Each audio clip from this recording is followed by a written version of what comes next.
Hello, my bookish darlings! One thing I wanted to do in April was participate in the Trans Girl Readathon hosted by the wonderful and beautiful Kevi and Willow of Books and Bow. I'll have links to their channels in the description below, but who am I? I am Daisy X Machina, the artist formerly known as BookTube Goddess, the #1 drag queen booktuber on YouTube. Yes, I am a drag queen, and I am not trans. So why do I want to make that distinction? Because right here, right now, in 2023, there is this ridiculous and terrifying movement to ban drag shows, which has already become law in Tennessee and which we may see in other red states.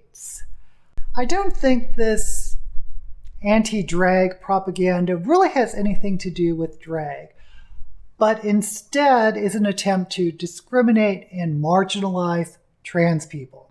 I see it as targeting trans women more than trans men because our culture is terrified of the feminine.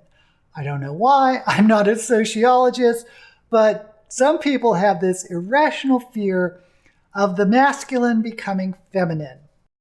So, let's have some definitions. What is a drag queen? I can sum it up in one word. One word.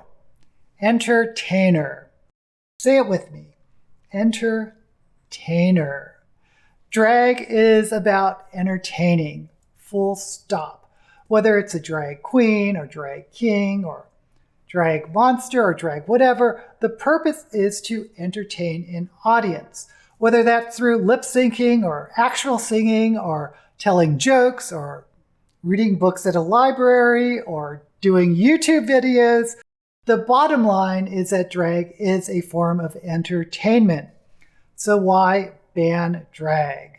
Again, the idea of little Timmy seeing someone in drag and putting on a dress absolutely terrifies a certain segment of the population. Now, it is true that drag offers a safe space for some men to explore their feminine side, but guess what? Not all drag queens are trans, and here's another shocker. Not all trans women come up through the drag scene. Why? Because not all trans people want to be entertainers. It's really not rocket science. Whether a child is exposed to drag or not, they either will be trans or not, and whether they see a drag queen or not doesn't come into the equation.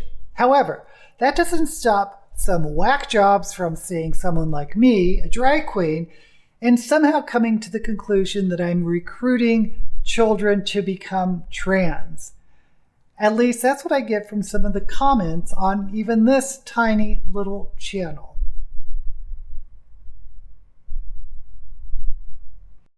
So yeah. Anyway, I wanted to participate in this readathon, and I know I wouldn't be able to follow it correctly and follow the little chart they had because I don't really read a huge amount each month, and I kind of am committed to reading certain things. But Kevi told me that it's okay to do whatever I want. She said that, right? So let's go ahead and do this thing. The first book I want to talk about is one I found through a lovely little comment talking about comments on my Lovecraft video by Jake the Cultist. Jake says, I can't read W.H. Pugmire because, you know, he's, well, like you. All that makeup is not even how women wear their makeup. I guess Jake is a makeup expert. So probably like you, my first thought after reading Jakey's oh so positive post was, who the hell is W.H. Pugmire? So I looked them up. Now, Pugmire is described on Wikipedia as one of the leading Lovecraftian authors. While I don't know whether Pugmire ever identified as trans, and we may never know because unfortunately they died in 2019, Pugmire did apparently live much of his adult life publicly in makeup and presenting as something different. And I don't call that drag because that's beyond what any normal drag queen does. Trust me, I don't look like this 24/7, but fully realized trans people do present themselves as who they are no matter what day of the week it is, so I consider Pugmire to be gender non-conforming, at the least when looking through the gender spectrum. And that only goes to show that you can't always put a label on every person, no matter how much we want to put people in boxes. So of course, I had to read something by Pugmire. And a very special thank you to Jakey the Cultist for enlightening me to the existence of W.H. Pugmire. Okay, so Pugmire mostly published short stories in various weird fiction zines, but you can find some of his short stories collected together in an anthology, and I picked up Encounters with Enoch Coffin, co-written with Jeffrey Thomas, and there are a dozen short stories in this collection, each of which feature the character Enoch Coffin. Enoch is an artist who dabbles in occult magic. Every story is a cosmic horror that delves in some way into Lovecraft mythology. Enoch Coffin is not a nice person. In fact, he's one of the most unlikable main characters I've ever read. But the writing itself is extremely literary and vivid and intense. And I read enough horror that I'm not normally grossed out by anything on the written page, but there was one passage that had me actually cringing as I read it. If you don't like graphic horror, stay away from Pugmire. Some of these stories were really, really good. It's definitely better if you have read Lovecraft or if you're a fan of Lovecraft, because there are callbacks to the Dunwich Horror, The Color Out of Space, Innsmouth, and on and on. The only thing I wasn't a huge fan on was the use of archaic words for people of color. Nothing that struck me as overtly offensive, but I just thought it was odd. At first, I thought it was to ground the reader in a certain time period, like the 1930s, but then some of the stories were talking about the internet, so that wasn't it. But I will say the writing was extremely Lovecraftian, as though it was actually written by an author in the 20s or 30s. That's not to say it shies away from adult themes. It is very adult, sometimes erotic. Enoch Coffin is bisexual, and we get some, I wouldn't say graphic, but certainly some passages that leave little room for the imagination when it comes to sex. Most of all, these are really, really good horror stories. If you are into Lovecraft and into horror, I think you would really like W.H. Pugmire. And if you do read Pugmire, be sure to thank our lovely little transphobic Jakey the Cultist for introducing you to the author. Oh, and Pugmire has a YouTube channel, which is still up and running if you want to see more of this very interesting person. The next book is one that Kevy recommended, as well as viewers in my live stream, including Fit to be Read, and that is Light from Uncommon Stars by Ryka Aoki, a speculative fiction novel whose main character is trans. I think I passed it over on Shelve It or Shove It because I couldn't figure out what it was based on from the cover, and I would never have guessed what the story was in 1,000 years. The author, Aoki, is a trans Asian woman, and the main character is a trans Asian woman named Katrina Nguyen, who is a violin prodigy. She is taken as a student to Shizuka Satomi, apparently the most renowned violin teacher ever, who also never seems to age, even though she's been teaching violin for decades and decades and decades. Oh, and that probably has something to do with the fact that she sells the souls of her violin students to the devil. Yeah. Oh, and the owner of a local donut shop is a space alien who may be falling in love with the immortal violin teacher Shizuka, who sells the souls of violinists. So this is more of a character-driven novel than plot-driven, and boy, are the characters well developed, especially Katrina, the violin student, who really struggles with how she has been treated as a trans woman by friends, family, society, and suffers from crippling self-confidence and self-worth issues. I absolutely loved this book. I found it was really fast-paced in that I couldn't put it down. But since this is more on the literary side of speculative fiction, I can't imagine some people may find it slow-moving because it doesn't follow conventional plot beats or storylines that we're more used to. But if you want a fantastic, truly off-the-charts speculative story that explores what it is like being trans or just being a woman, you've got to check out Light from Uncommon Stars. I picked C.L. Clarke's latest book, The Faithless, in Shelve It or Shove It, and I'd like to talk about those books. Because Clarke, like Pugmire, is hard to put a gender label on. I saw they were on lists in posts about trans, non-binary, and gender non-conforming science fiction fantasy authors, and I don't believe Clarke is trans. I'm just going to say they are gender non-conforming, at least from what I could look up on the internets. The Faithless is actually the second book in a trilogy, so of course I started with the first book in the series, The Unbroken. The series is called The Magic of the Lost. That I would call epic fantasy, but there is actually very little magic shown, especially in the first book. It takes place in a fictional world where the Empire of Balladeer has colonized many of the other countries around it, one of which is Khazal in the south.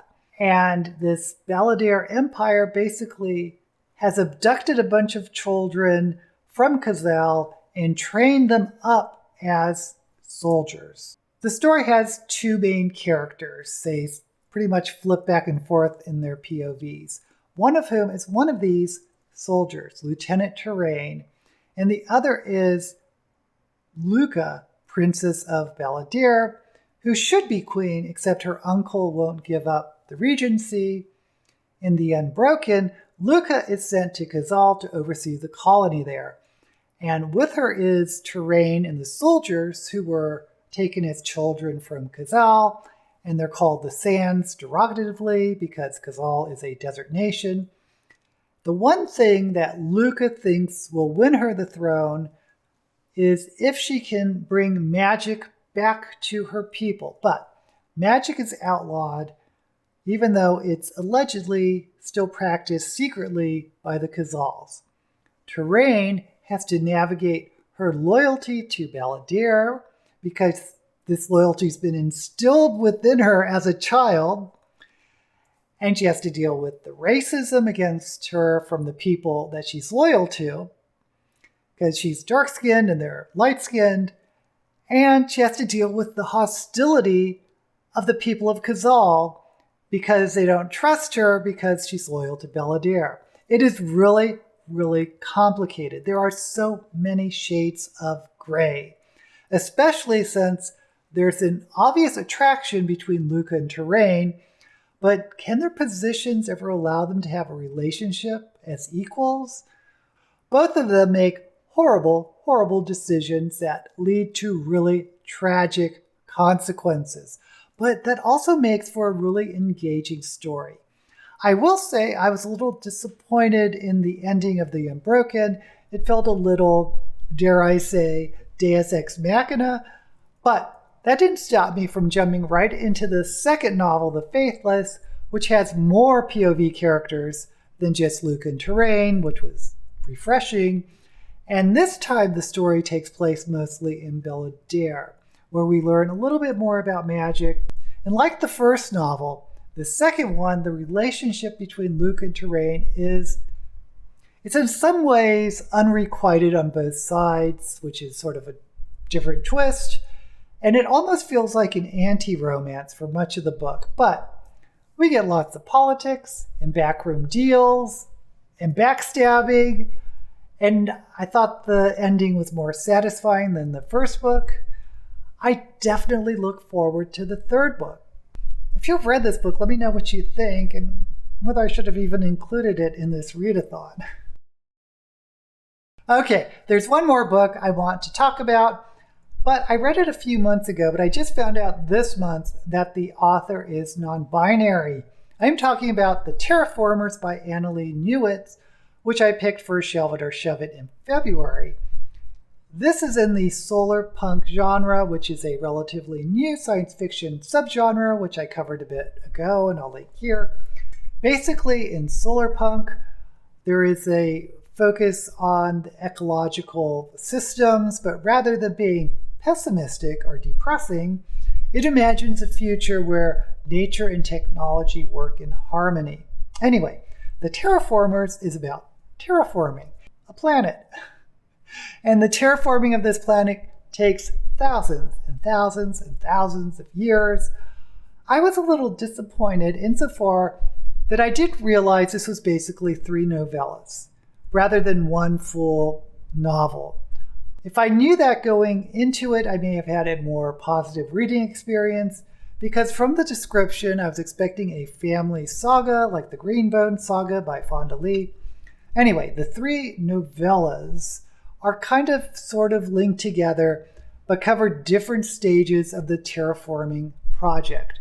The big central issue is that this corporation that is funding the terraforming is eventually going to sell parcels of the planet off for a profit, but during the terraforming process, the atmosphere of the planet is hostile to most life. So, new sentient humans are created to be the terraformers that can survive the hostile atmosphere, and these artificial humans are owned by the corporation, so you can see what kind of issues might arise. There is also embedded on the planet another organization called the Environmental Rescue Team, who are third parties who are supposed to keep an eye on the balance of technology and nature. Now, when a secret project is uncovered, this impacts everything. When I found out that the author Annalee Newitz is non-binary, it is really interesting to go back and look at how gender is treated, because there are several non-binary or genderless characters, some of whom aren't even human or even biological. I will say that I felt at times there's just too many ideas in this book. We eventually end up looking at the relationship between a train and a cat. Yes, you heard me right. It gets really bizarre. So that's my contribution to the Trans Girl April Readathon. Thank you, Kevy and Willow, for hosting this readathon. Trans rights are human rights, and it is important that trans, non-binary, gender non-conforming human beings are made visible everywhere, including in literature. I can say with some authority, because I'm a gay man of a certain age, because we learn when society silences you or you silence yourself, that leads to injustice, prejudice, violence, and puts you or those you love in a really dark place. Remember, silence equals death, literally. So don't be afraid to speak up. Let me know down in the comments what your favorite book is by a trans, non-binary, or gender non-conforming author. And I, of course, would really appreciate it if you give this video a thumbs up and consider subscribing to my channel. Until we meet again, may all the books you read be